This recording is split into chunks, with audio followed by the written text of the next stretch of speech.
Vamos con las manifestaciones del egocentrismo y características y limitaciones del pensamiento infantil.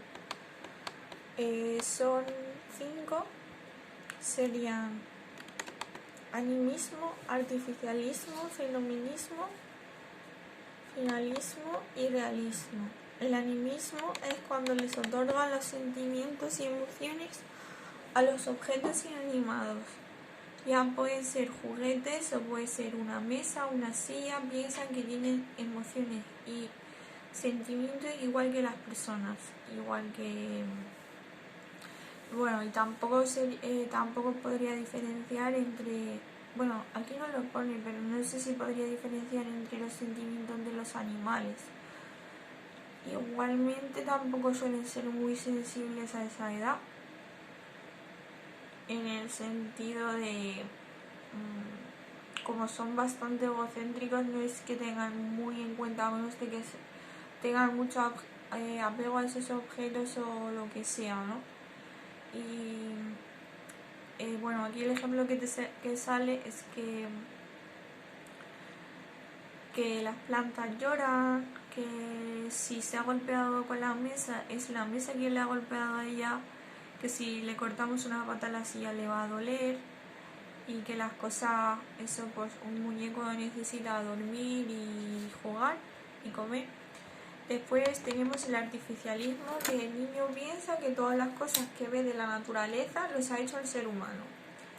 Piensa que los bosques los ha hecho el ser humano, poniendo los árboles así, de esa forma.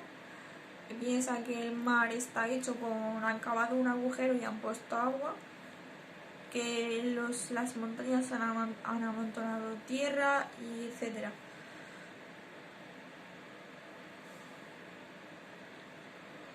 Porque no entiende lo que significa la naturaleza, que es algo que no hemos hecho nosotros. El fenomenismo sería el tercero, que cree que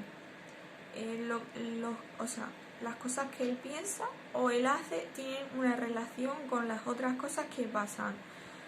Tipo, aquí pone, si cree que si le entra sueño llega la noche.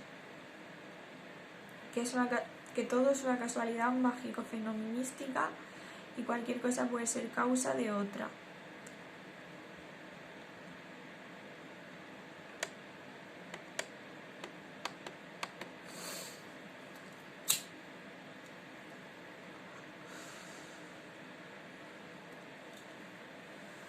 El finalismo, también podemos llamar finalismo.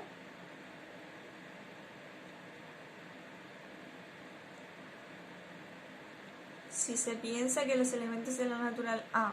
que artificialismo, también se le puede llamar finalismo, que piensa que los objetos de la naturaleza existen con un único objetivo de servir para los humanos. ¿Qué diferencia sería entre el artificialismo? Pues que piensa que el ser humano ha puesto el mar ahí, y el finalismo ya empieza a darle ¿cómo decirlo? Deber que tiene lo que sea mar, estrellas, el cielo, lo que sea, que es su deber es servir al ser humano.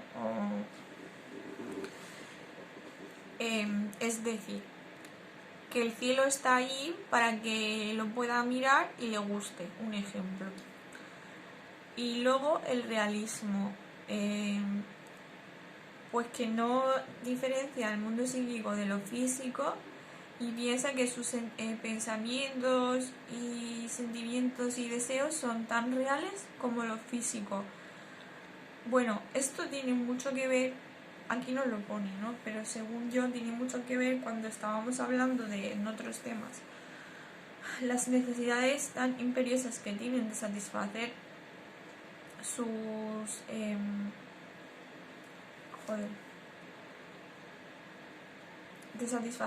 necesidades, que son como de comer y de dormir y de jugar, etcétera, son igual de importantes que cualquier otra cosa para ellos, y son como les afecta directamente lo psicológico, pues que eso que tiene mucha relación, porque realmente ellos no distinguen el mundo interno del mundo externo. Me he liado yo sola. Quería decir algo más interesante y no me ha salido. En fin, o sea, aquí es donde aparecen los miedos de los monstruos en los armarios y todo eso, porque cualquier cosa que se puedan imaginar, también para ellos existe en la realidad.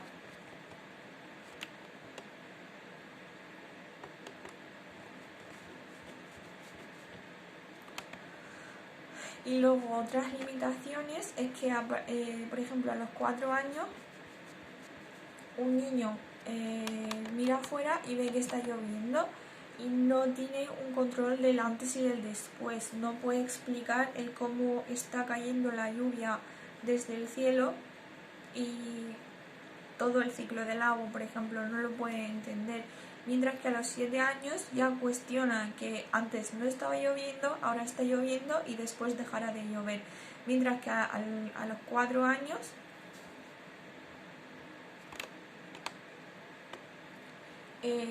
confía inmediatamente en lo que percibe y es incapaz de analizar lo que está pasando más allá de lo que ve. Y bueno, esto se llama, bueno, no pone cómo se llama, pero pone tiende a confiar de inmediato en lo que percibe y ya está.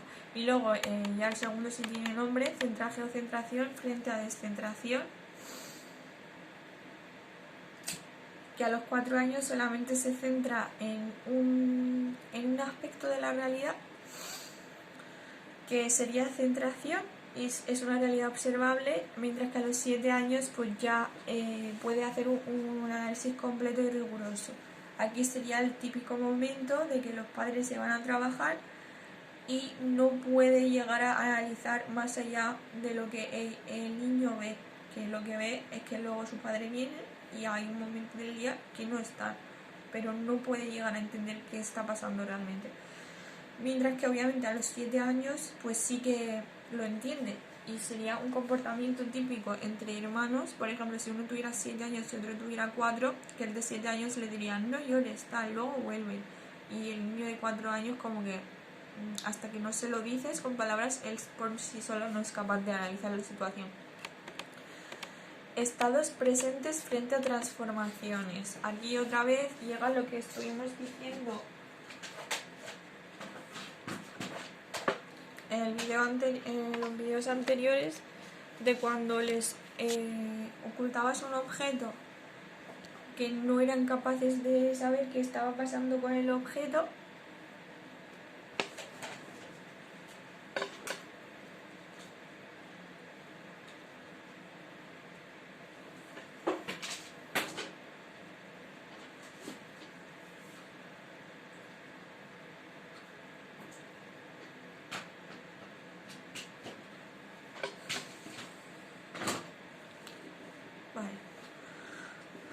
Que era cuando no entendían que el objeto había cambiado de lugar. Bueno, pues es algo parecido, estaba presente frente a transformaciones. Pues algo parecido, porque no entienden cuando cambias un objeto de sitio o de lo que sea, sigue siendo el mismo objeto. Y aquí te pone el ejemplo del agua, que si cambias de agua de un vaso a otro piensan que es otra agua, mientras que a los 7 años ya entendería el proceso de que es la misma agua que se ha cambiado de vaso.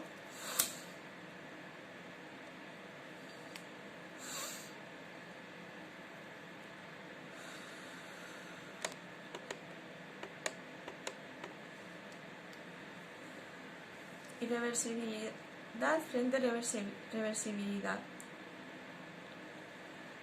Que a los 7 años comprende que las situaciones se pueden invertir, mientras que a los 7 años comprenden que se puede invertir, a los 4 años no. Que cuando el pensamiento se vuelve reversible se pueden ejecutar y comprender operaciones inversas y seguir mentalmente el proceso de las transformaciones.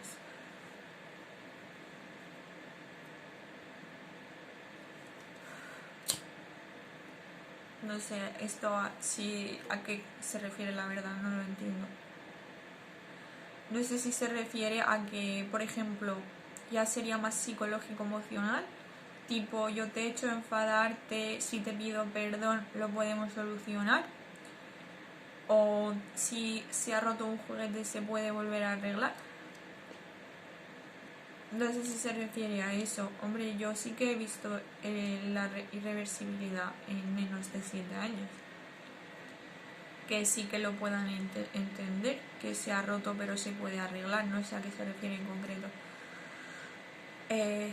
Bueno, puede ser que otra vez sea tipo...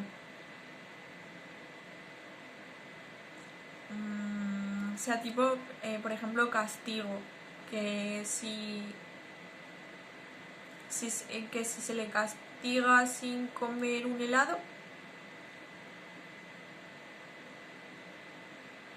eso sí que se podría más ajustarlo. Pues cuando piden el helado y no se lo pueden dar ahora porque se los tienes que dar luego, porque si no luego también te van a pedir, y no puede tirarse todo el día comiendo helados, 7 helados al día, ellos no entienden que... O sea, eso, que no entiende que luego les vas a dar el helado. Entienden que no se los vas a dar y hasta no entienden el luego y todo eso. No lo sé muy bien. Y la yuxtaposición, que sí que es muy fácil de explicar, es que tiene problemas para organizar lo que forma en sí el objeto. Bueno, aquí dice, para establecer relaciones entre una serie de elementos que forman un todo. Pero las relaciones que establecen pueden ser incoherentes y sin lógica. Pero yo creo que se refiere a que muchas veces cuando ellos dibujan, tú vas a ver que dibujan una vaca y le ponen la cola en la cabeza, la oreja en mitad del cuerpo, la cabeza debajo de la barriga y cosas así. Y sobre todo cuando dibujan caras que no siguen el orden que nosotros vemos que hay, que los dos ojos van arriba, que la nariz va en medio y la boca va abajo, sino que lo ven desordenado. Y nosotros le intentamos buscar una lógica de dónde debería ir cada cosa, pero ellos no lo perciben así. O sea, ellos perciben que tú para tener una cara tienes que tener 2 ojos, una nariz, una boca y un poco más. No ven que hay un orden en las cosas. El conocimiento lógico-matemático y la noción del número. Bueno, aquí intervienen 3 tipos de conocimiento: físico, social y lógico-matemático. Primero se establece el conocimiento físico, que es el mundo exterior, los objetos y en sí las cosas tienen sus características y propiedades, pues tienen color, forma, tamaño, y que ellos aprenden este conocimiento actuando sobre ellos, observándolos, manipulándolos, experimentándolos. Es súper típico que se lleven todo a la boca, por ejemplo. Y en general, que necesitan tocar los objetos para experimentar que tienen propiedades los objetos. Y después llega el conocimiento social, que la única forma de aprender es interactuando con otras personas. Y el conocimiento lógico-matemático, que ya se adquiere lo último y ya establece relaciones entre distintos objetos y situaciones. Piaget dice que el conocimiento lógico-matemático no se adquiere directamente, sino a partir de la relación con el conocimiento físico, y que ambos son dos polos del conocimiento de los objetos, que uno es el conocimiento externo, que sería físico, y el otro es el interno, sería el lógico-matemático. Dice que los niños pueden muchas veces sumar y restar, pero que no entienden realmente lo que es el número, que el concepto del número implica que el niño posea conservación, que tiene que conservar en la mente su cantidad. Y cuando se da cuenta de que los elementos siguen siendo los mismos, aunque se modifique su disposición, está preparado para acceder al pensamiento lógico-matemático. Después tenemos periodo de operaciones concretas de 7 a 11 años. Se supera el egocentrismo y las limitaciones del estadio anterior, y aparece la lógica concreta y la reversibilidad de su razonamiento. Sus operaciones están todavía ligadas a la manipulación de los objetos. De 11 a 12 años en adelante Aparece la lógica formal y adquiere las operaciones básicas que hacen posible el conocimiento científico y ya es capaz de razonar no solo sobre lo real, sino también sobre lo posible. Bueno, aquí es donde empiezan ya a filosofar y a plantear cuestiones sobre la vida. Reflexiones sobre la teoría de Piaget. Bueno, que aquí dice que hay muchas críticas que atacan a Piaget y otras que defienden. Hay mucha parte de su trabajo que sí que sigue siendo actual y aplicable, pero tiene otros errores. Por ejemplo, antes se pensaba que los niños eran ciegos y sordos y se ha demostrado que no, que tienen preferencia por la voz de su madre desde el momento en el que nacen, que pueden diferenciar sombras y etcétera.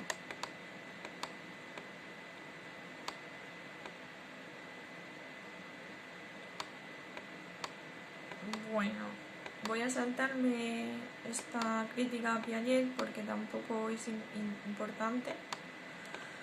Déficits y alteraciones en el desarrollo cognitivo.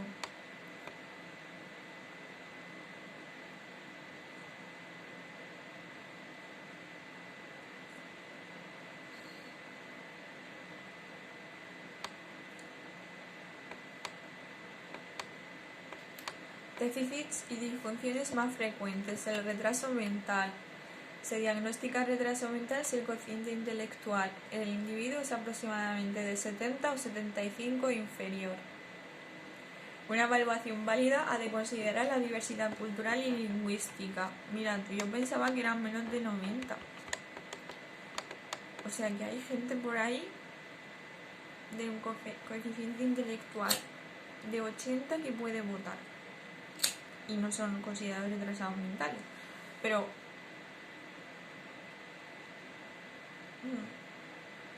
en fin.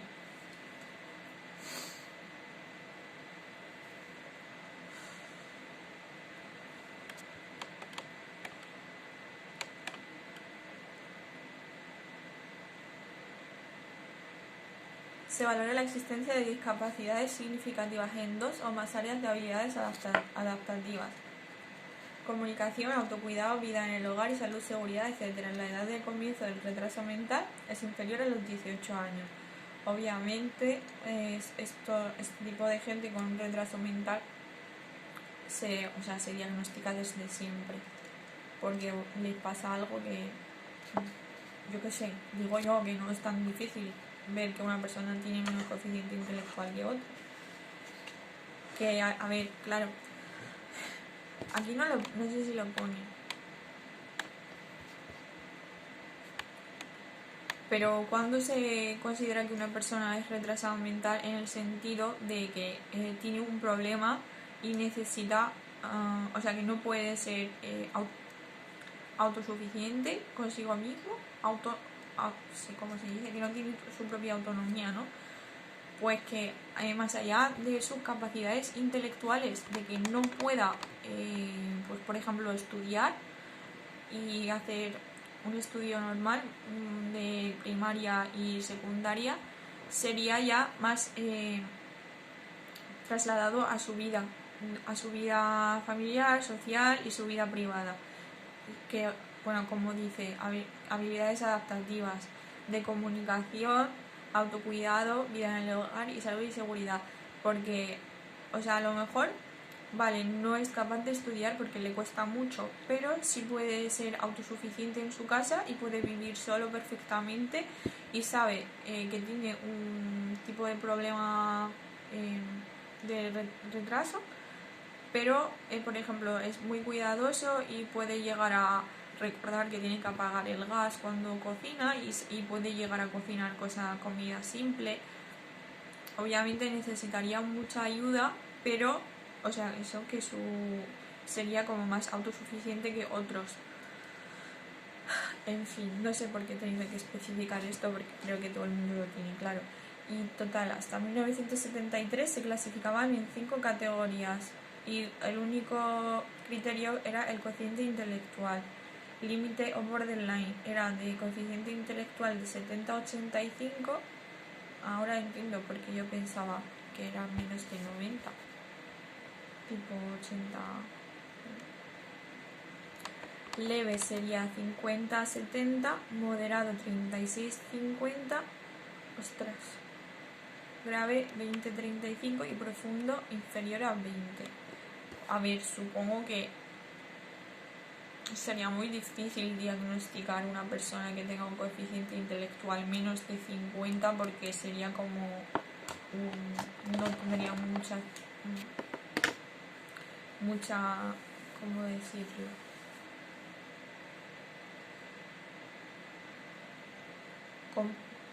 Competitividad al hablar, no sé cómo se dice. Entonces, a ver, uno de 70 más o menos sí que lo puedes, sí que les podrías hablar, que son los que con los que hemos tenido contacto alguna vez, que pueden llegar a decir algunas palabras, incluso hacer frases, pero tienen una forma como muy básica de expresarse y expresar sus emociones. Y aunque hoy en día se intenta clasificar identificando los puntos fuertes y débiles, así como la necesidad de apoyos, teniendo en cuenta 3 dimensiones, que es lo que yo acabo de decir, que no es tan importante en la actualidad el coeficiente intelectual que tengan, sino lo que necesiten, de si ellos pueden ser, por ejemplo, pueden levantarse solos por las mañanas, vestirse por ellos mismos, pueden comunicarse con el resto de la gente, pueden decir lo que necesitan, pueden decir tengo hambre, ya no quiero más, si pueden comer solos, etc. Y aquí dicen consideraciones psicológicas y emocionales, consideraciones físicas de salud y etiológicas y consideraciones ambientales.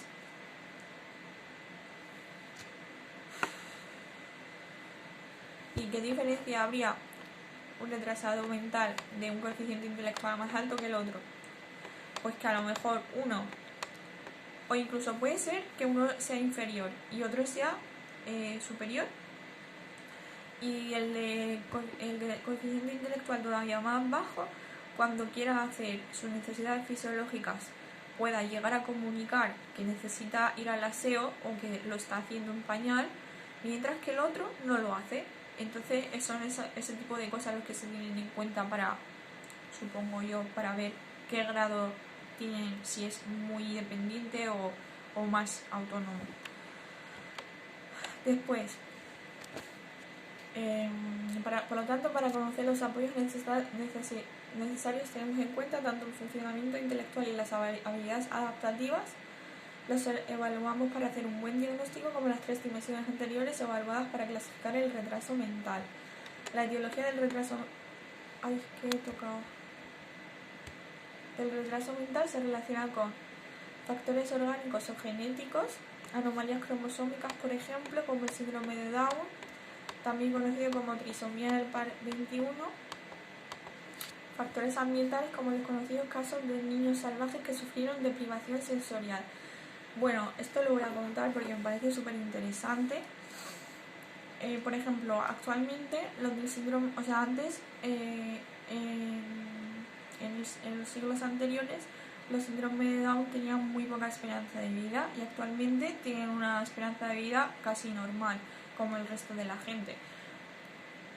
O yo creo que normal. O casi normal. Bueno, no lo sé. No lo voy a especificar si no estoy segura.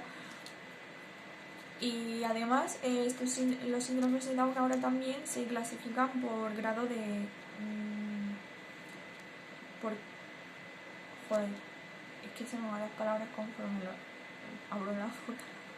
En grado de la afectación que tengan. Porque hay muchos síndromes de Down que lo que yo estaba diciendo que son prácticamente no necesitan ayuda, son totalmente autónomos. Incluso pueden llegar a tener trabajo, familia, hijos y son casi independientes. Obviamente pues van a tener muchas limitaciones a lo largo de su vida cotidiana. Pero eso que muchos de ellos se han adaptado perfectamente. Y pues hay algunos que son más dependientes, que necesitan más ayuda y otros que no. Y después los factores ambientales, los niños salvajes, esto por ejemplo lo vimos en temas anteriores sobre el psicólogo ese que hizo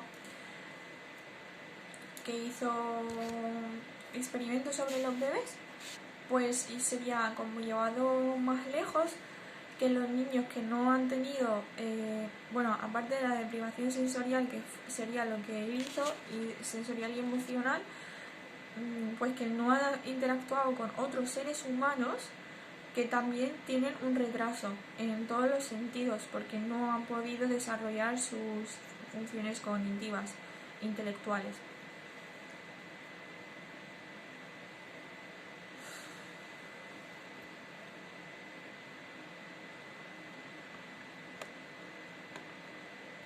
Bueno, dice que en la actualidad se utilizan paquetes de intervención que se combinan desde la perspectiva interdisciplinar, tanto enfoques conductuales como educativos y ecológicos. Con las siguientes características: intervención no solo centrada en la persona, sino incidir también en el ambiente físico y social. El objetivo del programa está centrado en la adquisición de conductas más adaptadas y utilización mayoritaria de procedimientos basados en el refuerzo positivo. Bueno, yo creo que hay escuelas que sí que integran a los niños que tengan retrasos en el desarrollo, y otros que directamente los envían a colegios especializados. Entonces dependerá de cada colegio. Pero siempre sería conveniente que si un profesor ve que en la guardería el niño presenta un trastorno del desarrollo, siempre avisar a los padres.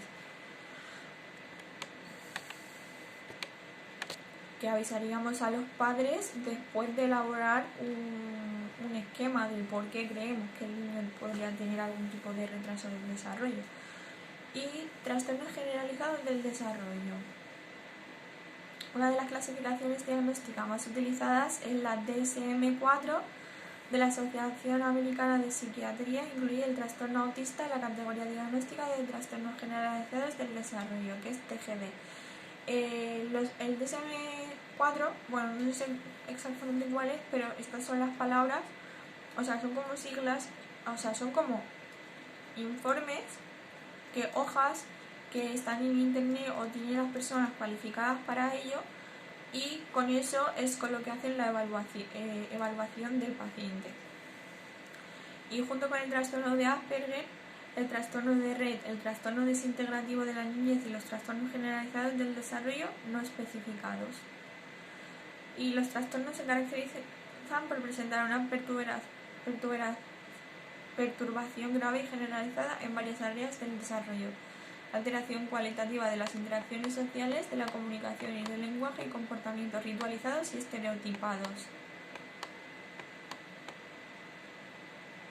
Normalmente suelen asociarse a algún grado de deficiencia mental. Las alteraciones que presentan las personas con este tipo de trastornos no se corresponden con su nivel de desarrollo mental. Bueno, los otros trastornos no sé lo que son, pero en el Asperger no sé por qué se ha incluido ahí, porque no es cierto que tengan deficiencia mental, o sea, de hecho la mayoría de ellos no tienen comportamientos tan estereotipados como se ha estereotipado, y no, la mayoría de ellos tienen un coeficiente intelectual de normal a alto, refiriéndoles en concreto al Asperger, o sea que esto no está bien.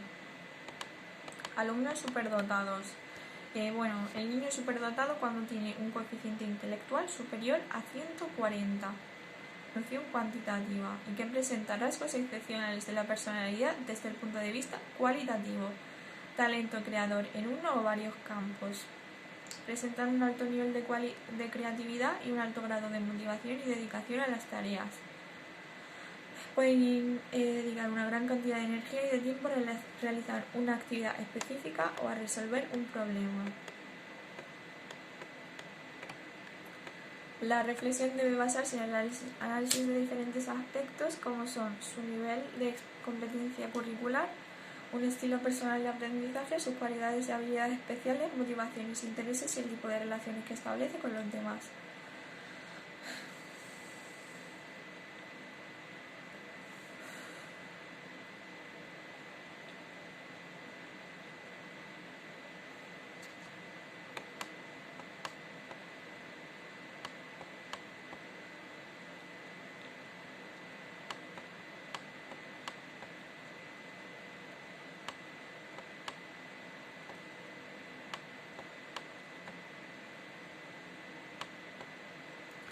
Bueno, lo más relevante que ponen sobre ellos es que puede ser necesario que aprendan a aceptar, respetar y valorar a los demás y enseñar determinados procedimientos y estrategias que sirvan para planificar y regular su propia actividad de aprendizaje tan importante en educación infantil.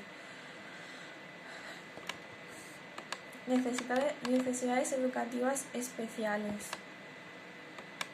Aumentar la capacidad de comunicación e interacción social, fortalecer y adquirir hábitos de higiene y autonomía personal y desarrollar hábitos de atención. Intervención educativa.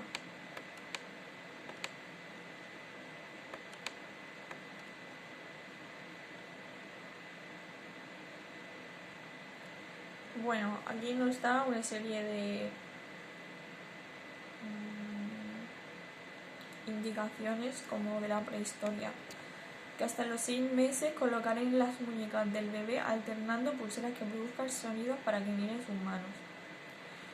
Poner encima de su cuna móviles con sonido y que se desplacen de un lado a otro. Jugar con campanillas y sonajeras ocultándolos detrás de él para estimular el seguimiento visual. Golpear pelotas haciéndola botar para que se desplace su vista y con objetos de colores brillantes se estimula la fijación y el seguimiento visual. De 6 a 12 meses, ponerle un objeto en cada mano para que golpee la mesa y observar si lo hace sonar, lo arrastra, lo tira. Jugar con cubos de colores, darle uno cuando lo coja, ofrecerle otro para que intente pasarlo a la otra mano, esconder objetos debajo de un cojín, meterlo en el bolsillo y animarle a buscarlo, meter en una caja un objeto que suene y pedirle que lo busque, colocar canicas en la mesa y animarle a meterlas en una botella. ¡Ay, Dios! Para alcanzar objetos tirando de una cuerda, tirar... En fin, no lo voy a seguir leyendo porque es como súper antiguo esto.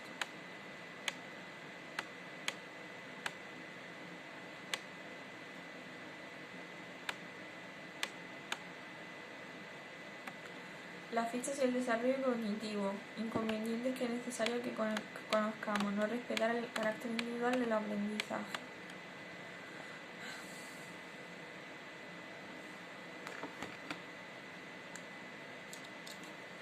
La presentación, muy atractiva por otra parte, plantea pocas posibilidades de respuesta creativa.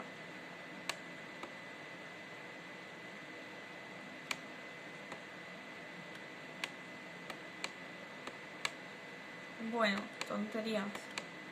En fin, que no le puedes mandar que hagan una tarea determinada y la hagan todos igual. Proceso muy